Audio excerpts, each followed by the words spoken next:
really delighted to be able to join you this evening and to perhaps share some of the work that I'm doing in terms of preparing the NHS workforce for this digital future, which we're of course already in, and the pace of change is accelerating. So just a quick, Health Education England, we're the workforce arm's length body for the NHS. We've got a £5 billion budget. We're responsible for basically supporting the undergraduate programs for healthcare students, which is 180,000, and as importantly, funding 66,000 doctors and dentists in training, which costs £2.5 billion a year. So it's a big part of our budget. It's interesting, I don't think people appreciate there's over 350 different careers in the NHS at the present time. And our role as an organisation is basically to get the right people in the right place with the right skills to do what we need them to do now and for the future. And that is a huge challenge. And the complexity of that made even harder when in 2016 the government removed commissioning of healthcare workforce from us and opened it up to the market and left it to the university sector, which has made it much harder to plan for, but we're getting better now. We've got used to that change in that governance.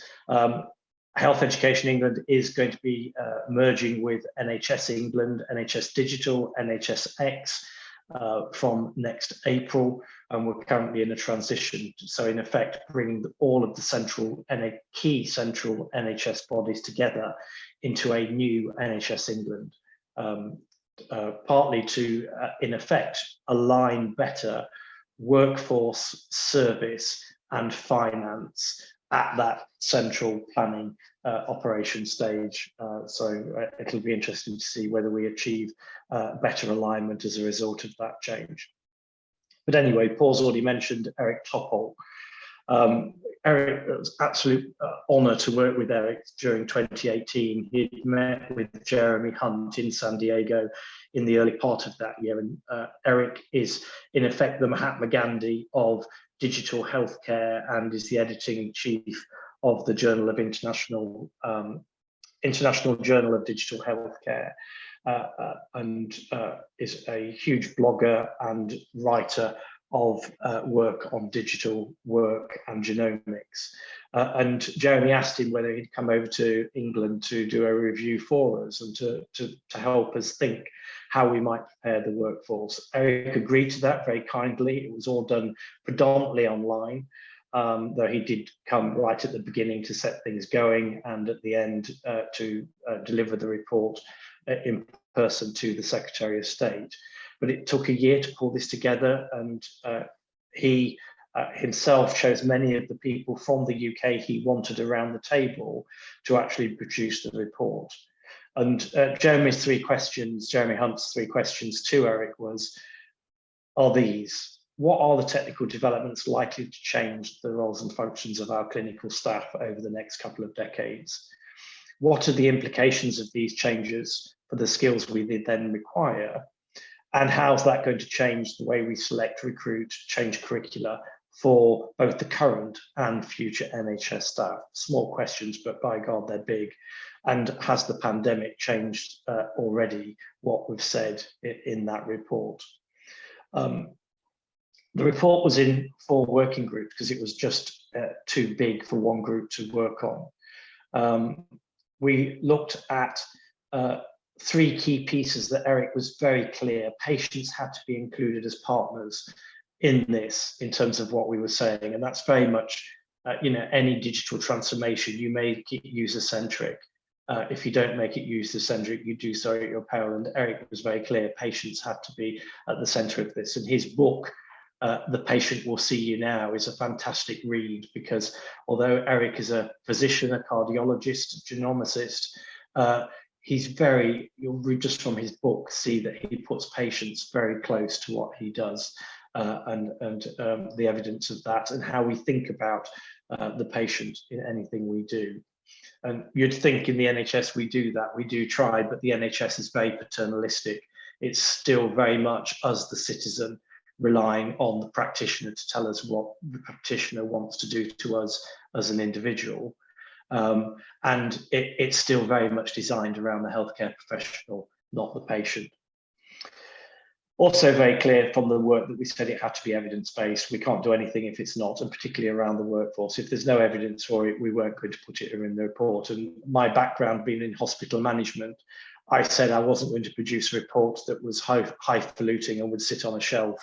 It had to be pragmatic so that a staff nurse at St. George's, a paramedic in Essex could pick it up and go, actually, I can see what they're talking about. I see how that impacts on me in my role to date. And I think we achieved that balance in the production of the report. And the third one is, what the hell is the point of putting digital technologies into play if they're not going to give you something back?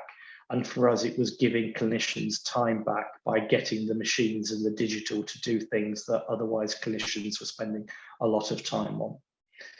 And the 4 working groups we set up, one was on genomics, and you'd say, well, what's that got to do with digital? Well, the whole of genomics and the science of genomics is so data rich and data reliant. We felt we needed to put that at the heart of the report.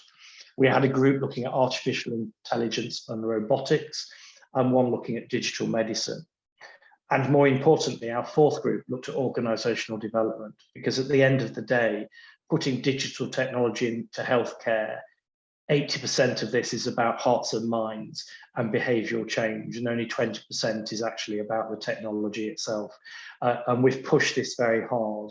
And I think one of the successes of why this report landed so well with people and is still used today, not just in this country, but has had a lot of interest from around the world, is because people recognise this is about change management. It's not about the technology in itself. Some of the key recommendations are these, which is around, we wanted to make sure that whatever we did in the next 5 years, the education and training for our future employees, our future nurses, our future physios, our future doctors, had to really equip them to make sure that the technology that then was coming down the pipeline, they were fit to be able to use or would know how to use it and understand the digital skills. And this is a big issue for us, because at the moment on a ward in an A&E department, the technologies are so fragmented. We've still got a position where we've got new graduates coming out of universities who actually are very digitally savvy, but actually are finding themselves really struggling to use the technology in the way it's set up. The other is, of course, genomics and data analytics and AI are prominent in many other industries and are coming very quickly to the NHS. And we need to make sure the undergrad curricula, which is actually very hard to change in healthcare, is actually fit for purpose, and we can make sure that that is available.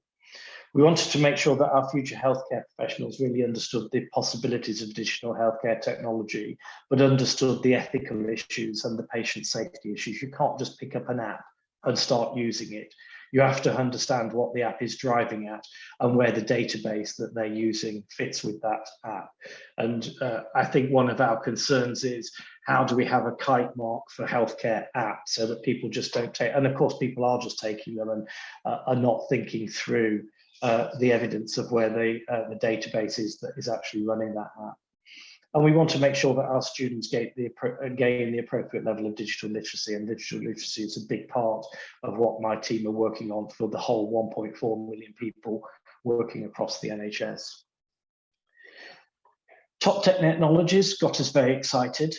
If you put toys with clinicians, they get very excited about it. And we spent a lot of time arguing what were the top 10 and how long it would take for us to really get an impact. So as it goes black, this means that more than 80% of the workforce would be using that technology and be skilled to use it. And you can see our number one, telemedicine, even now in this from 2018, we recognized it had a very slow uptake. Clearly having a pandemic makes a difference to that, and the uptake of telemedicine, virtual technology, virtual phone consultations has moved markedly, and a lot of people have embraced it, some haven't, and we need to understand that. We recognize that the apps, the wearables, the diagnostics are moving relatively quickly. We already have 53 virtual wards across the NHS covering 2,500 beds. That we're looking to double over the next 12 months. We have to make sure, though, as we use these technologies, we are really doing something different. And what we're not doing is putting additional stress on the existing staff, because it's all right to set up 5,000 extra beds. But if that's just adding to the burden of your existing clinicians, we haven't got the design right. Plus, we have to think, have we got the digital staff to actually manage this, the IT technologists, the data scientists behind it, to actually give the backing of this new technology that we're putting in. Speech recognition, pretty slow on the uptake in the NHS. I think this is one to be a fast mover in the next 2 or 3 years, but at the moment is relatively slow. Virtual and augmented reality, I'm going to talk about at the end of what I say, but is having a major impact in education, and it is hugely exciting in terms of making a major change in the way we change our healthcare workforce. AI moving relatively quickly, and I'll talk about that. Predictive analysis, I think, is a real game changer over the next decade. If we start to use data in a way that really helps us predict what we can do with patients and which patients we need to see and not see using genomic data, that is a real game changer in terms of how we manage and prioritize our clinical workload. Challenges and barriers, I'm not going to go through all of these, but a couple of the key ones is around our senior leadership, the third one on the left here. We've got to make sure that boards understand what they need to do. A lot of boards are of a certain vintage, so we say. They're used to managing large organizations, but perhaps in a healthcare setting, haven't thought through the implications of what a digital strategy actually means for their organizations. And certainly from an NHS perspective, boards from the executive side have not been versed in this agenda. And what we're doing is now organizing digital boot camps for people to go through a digital transformation program so they can understand what they need to set up at board level for their organizations. They can't dump it onto their CIO or their chief clinical information officer, or indeed the medical director. They need to understand this is about change management, about how behavioral change, and they need to put the OD in place to allow this to happen and to happen at pace. The next one I'd just pick on in this list is about the shape of the digital workforce. Looking at the work we did in the Topple report, we estimate we're currently about 40,000 people short in the next decade of the data scientists, the AI specialists, and the technologists to actually deliver this agenda. And therefore, we're doing work to see at scale how we can group and nationally manage a transition from the roles in the health service that are going to be less needed. For example, RPA is going to replace a whole chunk of the accounting workforce and the procurement workforce. How can we reskill those people into data science and informatics roles so that we can train them for the future roles we genuinely do need? And of course, the final point I'll pick up on here is around the big shift since COVID and how quickly that has moved. And what we need to do is capture that and work with it, not move backwards and go back to things that have not, would just take us back to 2018, 2019. Actually, we've got a question here relevant to the training of staff. So I'll give you a pause. How can you practically get time from an overworked, especially post-pandemic, the COVID situation where they're all tired out or exhausted already? How do you get the time from them to retrain? How's that mapping out? It's a good question. If you look at the e-learning material that we had, pre-pandemic, people were consuming 500,000 sessions of training on our e-learning platform a month. Since the pandemic, post the pandemic, we're now seeing between 200 and 250,000 sessions consumed per day. So that is a material change in how the healthcare workforce are doing CPD and doing learning. And a lot of the work in this program is online learning that people can do in bite-sized chunks. So we're designing it in that way so that people can learn on the job, take 10 minutes out and do it in bite size. And that appears, and we've got 2 million registered users on that platform, of which 1.75 million have been active in the last 12 months. So that gives a sense of how people are engaging with the learning platform and how people are engaging with the programs that I'm talking about. The additionality of that is we've got to release some time for people to do things. And I think boards are recognizing they've got to release time for clinicians to have time out. And that's a balance between sorting out the ED, the emergency department and the ambulance waits, which are absolutely critically severe at the present time. We know that's about flow and issues to do with social care. And the issue of elective waiting lists. So it's a real balance about how we release people to do this, and hence the online is predominantly the way in which this is going to go, certainly in the first instance. Shall I move on and then throw more? The Digital Readiness Programme basically is based around how we support our senior leaders in this programme, how we support the digital experts so that they've got the skills and are in the volume that can actually deliver the agenda that we want.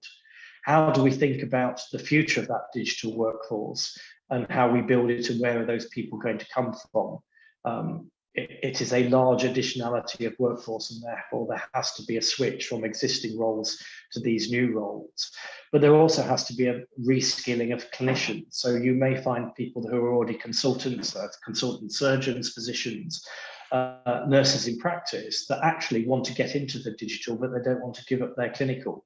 And therefore we're finding bolt-ons to allow people to accredit in informatics or data science, so they can stay as a clinical practitioner, but also be part of this digital journey. And that, for a 1.4 million workforce, is probably the right way to go with this. We're delivering all this through the NHS Digital Academy, which has various programs now to really meet and tailor the needs of the different professions and the different professional groups. We're doing a lot of work on digital literacy, and it includes the social care workforce. I think I've talked about the digital experts. So just to say, there's a whole range of roles that we've got to do. We've established the Federation of Information Professionals that brings together 5 professional groupings that work much wider than healthcare. It includes the Chartered Institutional Librarians, the British Society of Computers, and others that have come together to actually work on how they can set agreed standards and accredit standards for the healthcare workforce, so we get better alignment.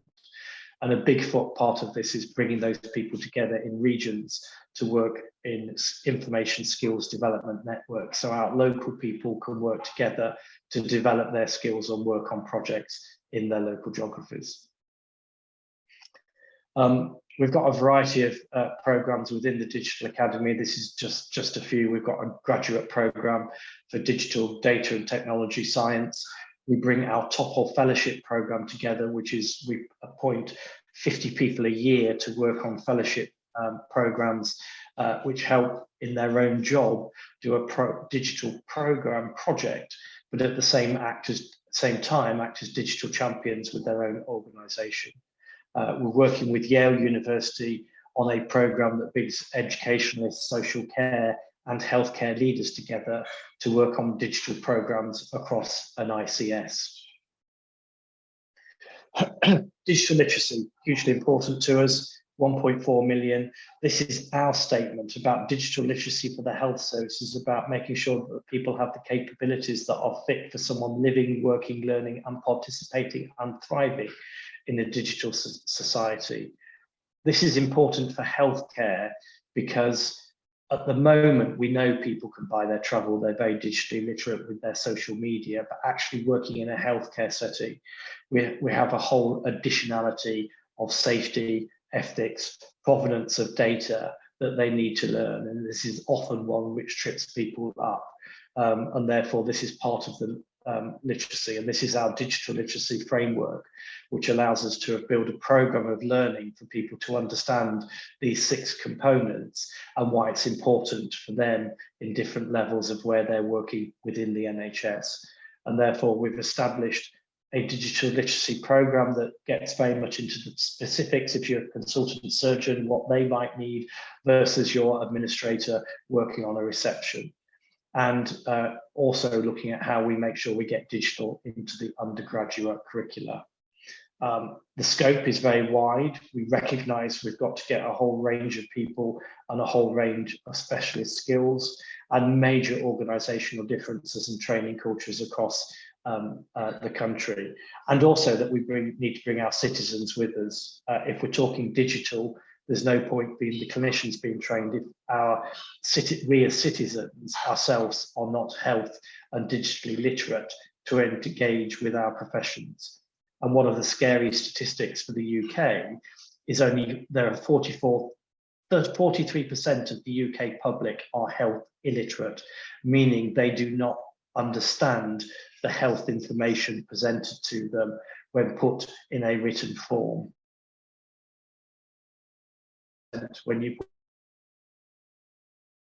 how people are engaging with our NHS, because it means they're hugely reliant on the clinician to explain to them what's in front of them about their disease and what may need to be done in terms of the treatment and rehabilitation.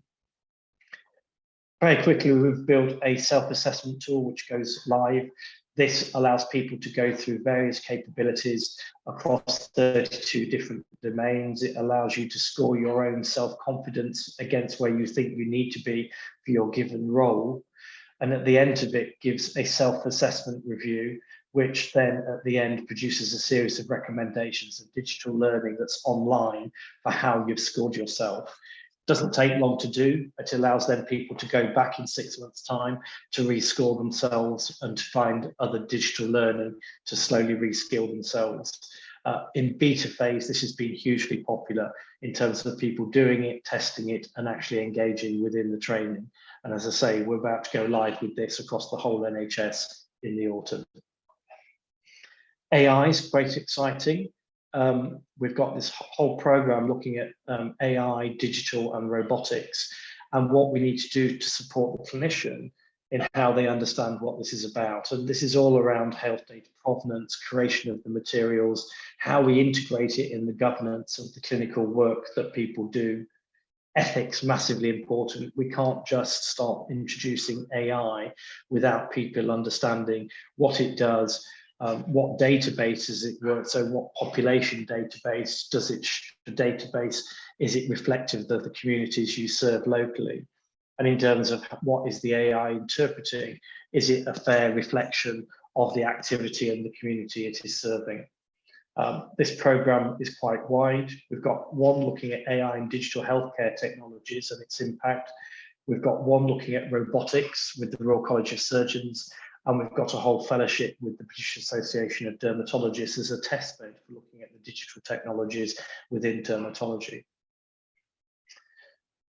The work for AI in healthcare generally has been really interesting, and we've developed a roadmap working with a whole range of specialties, looking at what are the AI technologies that are currently in train within the NHS, of which there are over 200 actually being used in clinical service. We've looked at the roles affected, the pathways, the point of care, and the time of deployment, and then worked through who are most impacted and what does this mean for the clinical skills training people will need to do to actually use this technology now it's in use.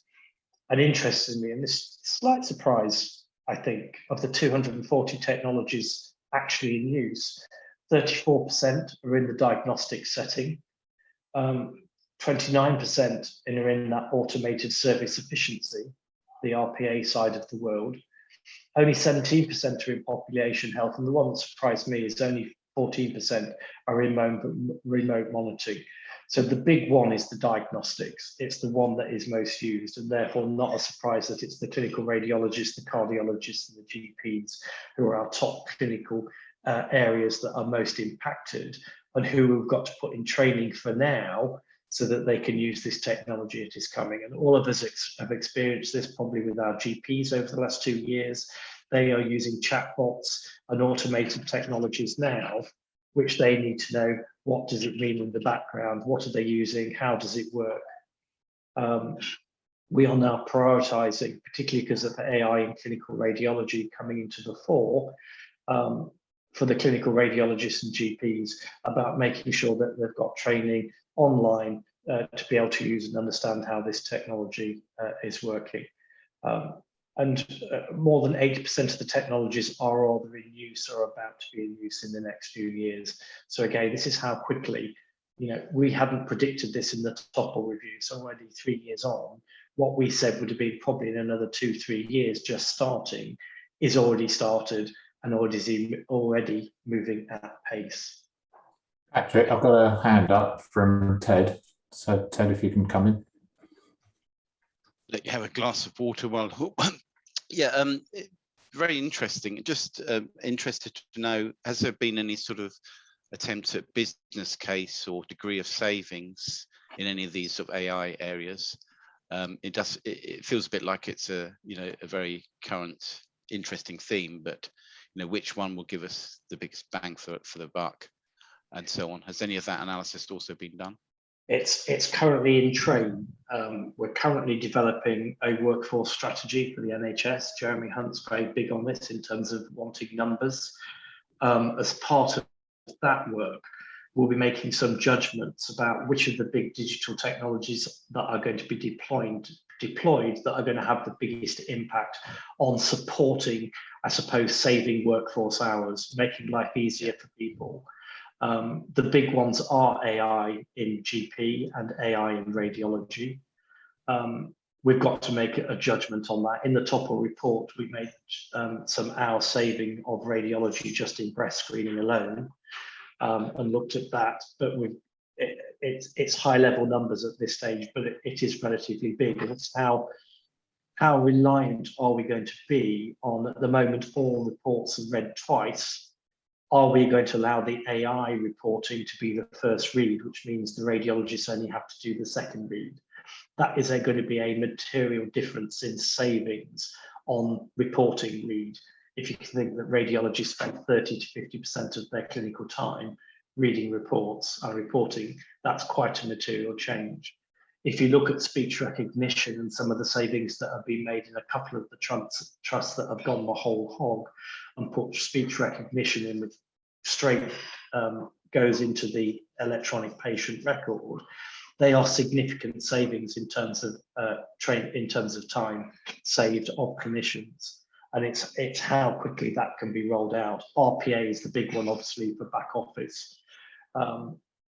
So yes, that is being done and it is being worked through. But I think there's a few years worth of business case assessments to be done as these things get rolled out. Great, thanks. Patrick, you've mentioned RPA a few times. What does that stand for? Rapid process automation. So it's that back office use of AI to take the, I suppose, heavy lifting out of anything from sorting clinic letters, which automatically then put people into outpatient clinics, through to managing payroll differently, managing the back office of finance and procurement differently. RPA is certainly looking to take 15 to 20% out of back office as a minimum from corporate services. Very good. So big savings to be had, or requiring, of course, a big investment up front, which is the big thing that the NHS doesn't always have. It's always been a failing of ours in terms of that upfront investment. In terms of robotics, this is happening quickly. Robotics are already in use, but what we've got to do is not repeat the problems we had in the 80s where laparoscopy came out and surgeons started to use it without the right training, and we had clinical accidents. We are working very closely with the Royal College of Surgeons of England and Edinburgh to make sure that we've got training curriculum that meets the needs of surgeons today, and make sure they go through that training and are accredited in that training. So this is not just for our new surgeons coming through training, it's for our existing surgeons before they get their hands on the robots. And robots are in use.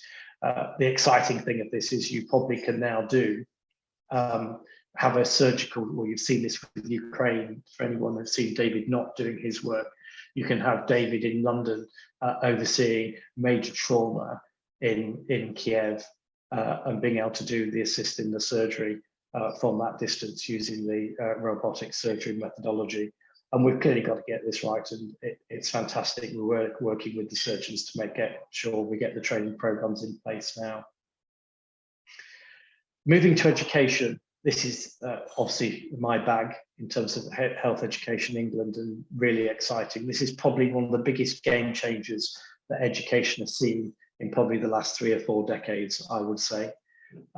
You can see just in the picture here, this is me in a totally different space, reporting and opening a conference on technology enhanced learning that was held in Camden a couple of years ago.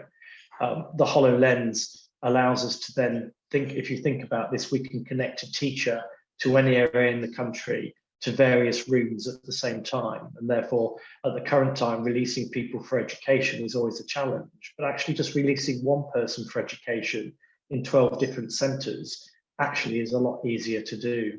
And the opportunities here, not only to do that, so you can certainly get 12 ED training, emergency department trainees out of a department to do their training and get their education that they need. You can actually do multidisciplinary training. You can put pharmacists and nurses and doctors in the same space, but actually not all be in the same room and be all over the country and get into a simulation of practice.